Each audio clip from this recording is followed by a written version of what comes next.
अज्ञानतिमिरन्धस्य ज्ञानाञ्जनं शलाकया चक्षुरुन्मीलितं येन तस्मै श्रीगुरुवे नमः। हे कृष्णा करुणा सिंधु दीनबंधु जगतपते गोपेश गोपिकान्ता राधा कांता नमोस्तुते। नमो ओम विष्णुपादाय कृष्णा पृष्ठाय भूतले श्रीमती भक्ति वेदांता स्वामी नीति नामिने। नमस्ते सरस्वते देवे गौरवाणी प्रचारिणे निर्विशेष शून्यवादी पाश्चात्य जय श्री कृष्ण चैतन्य प्रभु नित्यानंद श्री अद्वैतगदाधर शिवासादि गौर भक्त वृंद। हरे कृष्णा कृष्णा कृष्णा हरे हरे हरे राम राम राम हरे हरे। हरे कृष्णा। तो मेरा आज का टॉपिक है need of a Guru in our life. हमें अपने जीवन के हर कदम पर एक स्पिरिचुअल गुरु की आवश्यकता होती है। अभी के समय में सब कोई हैप्पी रहना चाहते हैं, खुश रहना चाहते हैं और अपने आप को सेटिस्फाई करना चाहते हैं। ये करने के लिए वो गलत कामों में भी घुस जाते हैं। उन्हें पता रहता है कि वह गलत काम कर रहे हैं, पर भी उनका पहला प्रायोरिटी एंजॉयमेंट होता है और वह यही राह में चलते चलते फ्रस्ट्रेशन और डिप्रेशन के शिकार बन जाते हैं। वो कोई भी डिसीजन ठीक से नहीं ले पाते हैं और वह अंत में कुछ ऐसा कर बैठते हैं जिसके कारण उन्हें जीवन भर पछताना पड़ता है।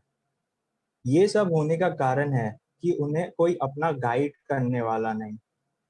ऐसे में हमें एक गुरु की आवश्यकता होती है जो हमें लाइफ का रियल गोल और बैलेंस करना सिखाता है। तो मैं इसी को एक पॉइंट के थ्रू बताऊंगा। तो हमारा पहला पॉइंट है एक्सेप्टिंग योर गुरु, और मैं इस पॉइंट को एक स्टोरी थ्रू बताना चाहूंगा। तो एक आदमी था, उसे वो भगवान का बहुत बड़ा भक्त था, वो भगवान का बहुत विश्वास करता था। तो एक दिन उसके गांव में बाढ़ आ गया और वो बाढ़ का प्रेडिक्शन पहले ही हो गया था गवर्नमेंट से, और गवर्नमेंट ने बोला था कि तुम लोग सब रिलोकेट हो जाओ, तुम लोग दूसरे गांव चल जाओ। पर यह आदमी और कुछ और लोग बोलते रहे कि नहीं, मैं नहीं जाऊंगा, भगवान मेरी रक्षा करेंगे, मुझे चिंता करने की कोई जरूरत नहीं। कुछ लोग चले गए और कुछ लोग यहीं रुक गए, और आखिर में वही हुआ कि बारिश होने लगा बहुत और गंगा जी में बाढ़ आ गया। पर जब गांव में पानी घुसने लगा तो जो कुछ लोग और रुके थे और वो आदमी, उनमें से कुछ लोग चले गए क्योंकि उन्हें लगने लगा कि अब यहाँ से चल जाना ही अच्छा होगा। पर ऐसे ही जब पानी घर में घुसने लगा तो और जो लोग थे उन्हें भी यह विश्वास हो गया था कि अब यहाँ से चल जाना ही अच्छा होगा। वह उस आदमी को भी बोलते रहे कि तुम भी चलो, तुम यहाँ से चल जाना ही अच्छा होगा, लेकिन वह व्यक्ति वही बोलता रहा कि नहीं नहीं, भगवान है, भगवान मेरी रक्षा करेंगे, मुझे कुछ नहीं होगा। और आखिर में सिर्फ पूरा गांव में सिर्फ वही एक आदमी रह गया था। गवर्नमेंट ने उसके लिए हेलीकॉप्टर भी भिजवाया था, लेकिन वो उस हेलीकॉप्टर को भी वापस कर दिया था और बोला कि मुझे इसकी कोई जरूरत नहीं। वो एक ही गुण गाते रहा कि भगवान मेरी रक्षा करेंगे, मुझे इसकी कोई जरूरत नहीं। पर अंत में वही हुआ जो होना था, वो आदमी डूब के मर गया। जब उसका मरने के बाद भगवान से मुलाकात होता है तो भगवान से बहुत गुस्सा हो जाता है और भगवान को कहता है, मैं तुम्हारा इतना विश्वास करता था, मुझे तुम पे पूरा विश्वास था कि तुम मुझे बचा लोगे, और तुमने मुझे बचाया नहीं। पर वो तो सही कह रहा था, भगवान ने तो उसकी रक्षा नहीं की, नहीं तो उसे डूबने से बचा लेता। तो वो कहाँ गलत था? तो भगवान ने हंस के कहा, ये जो प्रेडिक्शन हुआ था, जो प्रेडिक्शन करवाया था, उस आदमी को वो प्रेडिक्शन करने की बुद्धि किसने दी? भगवान ने। जो वो आदमी जब उन लोग रिलोकेट हो रहे थे, उसने उसे कहा था कि तुम भी यहाँ से चलो, तो वह बोलने की इंस्पिरेशन उन्हें किसने दी? भगवान ने। भगवान ने उनके लिए हेलीकॉप्टर भी भेजा था, मतलब भगवान ने उसकी हर स्टेप में मदद की थी। पर इसका यही गड़बड़ हुआ था कि इसे पता ही नहीं चला कि भगवान उसकी मदद कर रहे थे। तो this is importance of accepting गुरु। अगर उस आदमी का कोई गुरु होता तो वो गुरु से पूछता कि मुझे इस सिचुएशन में क्या करना चाहिए, भगवान के विश्वास में या यहाँ से चल जाने। तो उसका गुरु यही बोलता कि अरे ये सब जो हो रहा है वो तो भगवान ने ही भेजा है। कोई भी आदमी आपको हेल्प कर रहा है पर उसके पीछे ultimately Krishna is helping you. तो पर इसका तो कोई गुरु ही नहीं था, तो इसे पता ही नहीं चल रहा था कि भगवान उसकी रक्षा कर रहे थे। So this is the importance of accepting गुरु। तो क्या होता है कि हमारे बहुत सारे दोस्त और बहुत सारे रिलेटिव्स बोलते हैं कि अरे भगवान है तो भगवान हमें दिखते क्यों नहीं, वो कहाँ है, हमें दिखते क्यों नहीं। तो हमें उन्हें यही कहना चाहिए कि अभी जो वर्ल्ड पैंडेमिक कोरोना वायरस चल रहा है उसे किसी ने देखा है क्या? नहीं ना। फिर भी हम उसे मानते हैं, उससे सेफ रहने की कोशिश करते हैं। In the same way Krishna is our well wisher friend. अगर हम उन्हें बुलाएंगे तो वो आ जाएंगे, पर हमारे पास उतनी ह्यूमिलिटी नहीं। हमारे पास कृष्णा के लिए थोड़ा एरोगेंस है, पर भी कृष्णा हमें हमेशा हेल्प करते हैं एक गुरु के through. Krishna sends Guru to one's life who will teach him how Krishna is helping you in different ways. मैं इसी को एक स्टोरी से बताना चाहूंगा। तो एक कराटे प्लेयर था और उसका बहुत बड़ा डिजायर था कि उससे एक दिन बेस्ट कराटे चैंपियन बनना है। लेकिन उसके साथ एक घटना घट गई। उस घटना में उसकी लेफ्ट हैंड टूट गई। तो उसने अपनी पूरी होप छोड़ दी थी कि वो कभी चैंपियन बन पाएगा। फिर भी उसने एक ट्राई मारा और उसने एक कराटे कोच के पास गया और वो उनसे पूछने लगा कि मेरा अब कोई होप है क्या कराटे चैंपियन बनने का। तो वो कोच ने थोड़ा सोचा, अरे हाँ इसका तो एक हाथ ही नहीं है तो ये कैसे। तो फिर कोच ने थोड़ा सोच कर कहा कि I will make you the best karate player. ये लड़का पूरा मतलब विश्वास नहीं हो रहा था उसे कि ये कैसे, मेरा एक लेफ्ट हैंड नहीं है और ये बोल रहा है I will make you the best karate player. पर वो अपने गुरु के गाइडेंस में चलता रहा। तो कराटे में तो अलग अलग मूव्स होते हैं। तो वो यह नोटिस कर रहा था कि वो कोच बाकियों को तो 10-15 मूव सिखा रहे थे पर उससे सिर्फ एक ही मूव सिखाए। तो वह इसी चीज के बारे में अपने कोच से पूछने जाता है। तो उसके कोच ने कहा कि you want to become the best karate champion and you can only become if you do this only move। वो लड़का उसी उन्हीं के गाइडेंस में चलता रहा और फाइनली एक दिन टूर्नामेंट आया। उसमें 3 लेवल्स थे। तो पहला लेवल में तो इजी प्लेयर आया था तो उसने वही एक मूव से उसे हरा दिया और वो राउंड पार कर लिया। सेकेंड राउंड में भी उसने उसी तरह एक मूव से थोड़ा थोड़ा प्रॉब्लम हुआ पर वो उसने उस एक मूव से सेकेंड राउंड भी पार कर लिया। पर जब तीसरा राउंड आया तो उसके ऑपोजिशन में बहुत ही हेल्दी पर्सन था।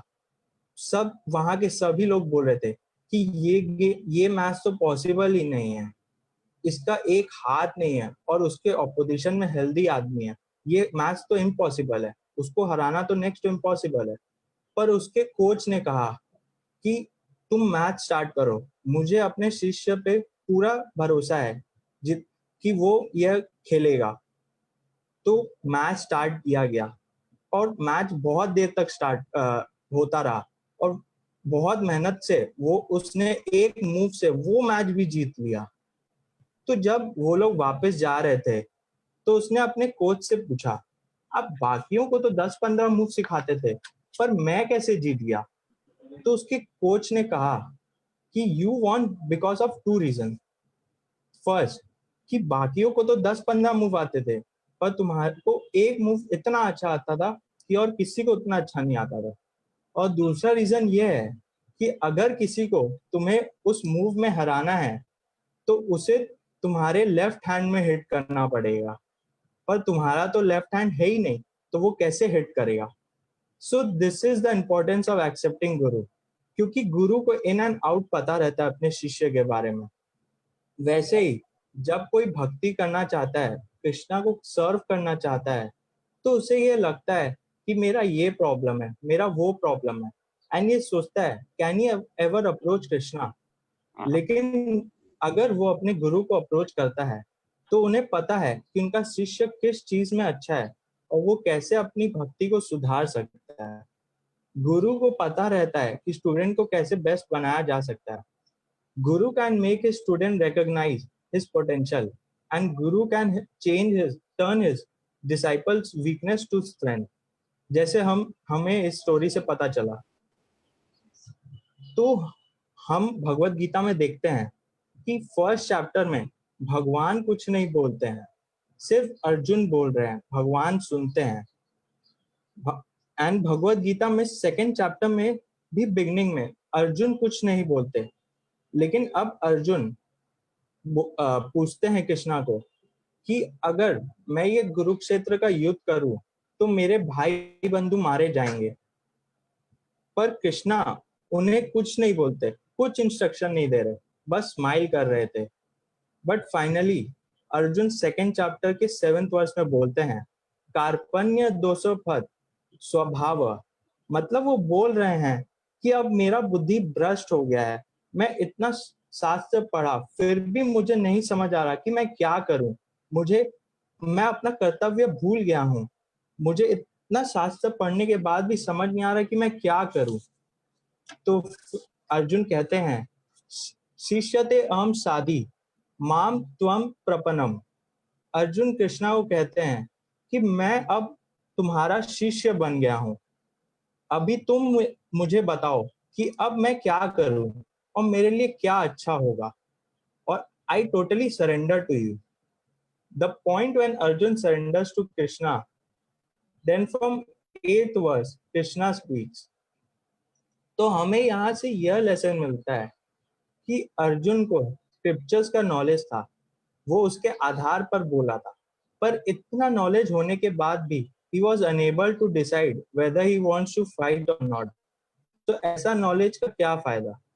So this is the importance of accepting Guru. जब अर्जुन ने कृष्णा को गुरु के रूप में स्वीकार किया तो कृष्णा बहुत सारे वर्सेस बोले इन द नॉलेज ऑफ कर्म योग भक्ति योग। उसके बाद अर्जुन कहते हैं करिष्य वचनम तव। अर्जुन कहते हैं कि कृष्णा आपने जो बोला है मेरा आंख खुल गया, and my all illusions are gone. Arjuna को पहले भी नॉलेज था और बाद में भी नॉलेज था, पर जब कृष्णा ने उनको समझाया कि इस सिचुएशन में नॉलेज को कैसे अप्लाई करना चाहिए, he was totally clear and he was sure what to do. तो इससे ये समझ आता है कि even though we have not lot of knowledge, फिर भी हम अप्लाई नहीं कर पाते। तो वही गुरु हमें सिखाते हैं कि हम उस नॉलेज को कैसे अप्लाई करते हैं, जिसकी आज का टाइम में बहुत ज़रूरत है। तो मैं अपना क्लास यहीं ख़त्म करना चाहूँगा। अगर मुझसे कोई भी गलती हुई हो तो मुझे प्लीज़ माफ़ कर दीजिएगा। आई होप आपको अच्छा लगा होगा ये सुन के। हरे कृष्णा। राधा रमनो जयति जय गौर।